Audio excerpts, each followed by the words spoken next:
ვის, როდის და რა ფორმით შეეხება სანქციები მეგობარი აქტის ძალაში შესვლის შემთხვევაში. დოკუმენტი ამერიკის შეერთებული შტატების პრეზიდენტ სანქციების დაწესებას დაავალდებულებს საქართველოს ხელისუფლების იმ წარმომადგენლების მიმართ, რომლებიც მნიშვნელოვან კორუფციაში, ძალადობაში, დაშინების კამპანიასა და ქვეყნის ევროატლანტიკური ინტეგრაციის ბლოკირების პროცესში იყვნენ ან არიან ჩართული. ამერიკული სანქციების სამიზნე ასევე შესაძლოა გახდნენ ისინი, ვინც შტატების შეფასებით თავიანთი ქმედებებით საქართველოს უსაფრთხოებასა და სტაბილურობას უქმნიან საფრთხეს.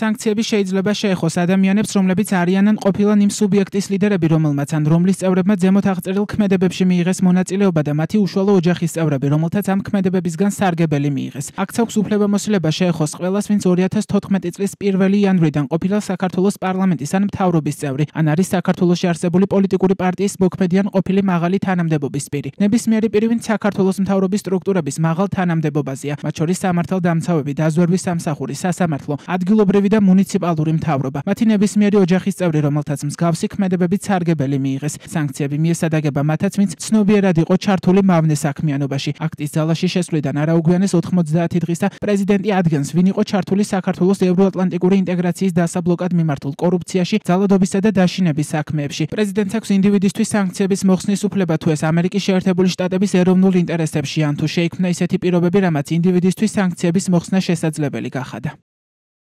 პასუხისმგებელი პირების გამოკვეთის შემდეგ მათ წინააღმდეგ სანქციები კანონპროექტის კანონად ქცევიდან არაუგვიანეს 90 დღეს უნდა დაწესდეს. სანქციები მოიცავს ყველანაირი საკუთრების დაბლოკვას, ვიზის მიღების, ქვეყანაში შესვლისა და პატიების უფლების ჩამორთმევას, ასევე არსებული ვიზების გაუქმებასა და სადამსჯელო ღონისძიებებს სანქციების გვერდის ავლის მცდელობის შემთხვევაში. მეგობარი აქტი ითვალისწინებს საქართველოსთან ურთიერთობების სრულ გადახედვას. დოკუმენტის თანახმად უნდა დადგინდეს მიზანშეწონილია თუ არა, რომ საქართველო ევროპისა და ევრაზიის რეგიონში ამერიკული დახმარების მეორე ყველაზე მსხვილი ქვეყანა. გადაიხედება არის თუ არა საქართველოს მთავრობა ამერიკის შეერთებულ შტატებთან ვაჭრობის გაფართოების ერთგული და კვლავაც უნდა ჩადოს თუ არა შტატებმა საქართველოს პროექტებში ინვესტიცია. ვიდრე ქართული ოცნება ქართველი ხალხის ევროატლანტიკურ არჩევანს პატივს არცემს, შეჩერდება ამერიკის შეერთებული შტატებისა და საქართველოს სტრატეგიული პარტნიორობის კომისიის მუშაობა. დოკუმენტი ითვალისწინებს სამოქალაქო საზოგადოებისა და დამოუკიდებელი მედიის მხარდაჭერის გეგმასაც.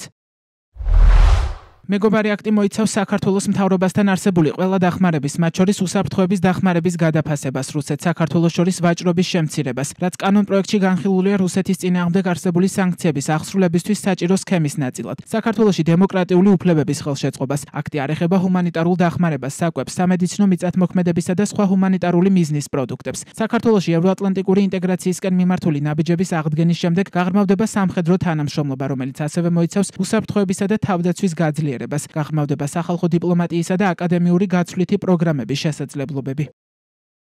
მეგობარი აქტი ქართულ ოცნებას პოლიტპატიმრების გათავისუფლებასთან ერთად 2024 წლის 26 ოქტომბრის საპარლამენტო არჩევნების შესწავლისკენაც მოუწოდებს. დოკუმენტის თანახმად უნდა დადგინდეს, იყო თუ არა არჩევნები არალეგიტიმური და პასუხი აგოს ყველამ, ვინც გაყალბებაში მონაწილეობდა. დოკუმენტი მიზნად ისახავს საქართველოს კონსტიტუციის 78 პუნქტის შესრულებას, ევროკავშირსა და ნატოში ინტეგრაციის დახმარებას, ასევე საქართველოს სუვერენიტეტისა და საერთაშორისო აღიარებულ საზღვრებში ტერიტორიული მთლიანობის დაცვას რუსული აგრესიისა და შევიწროებისგან.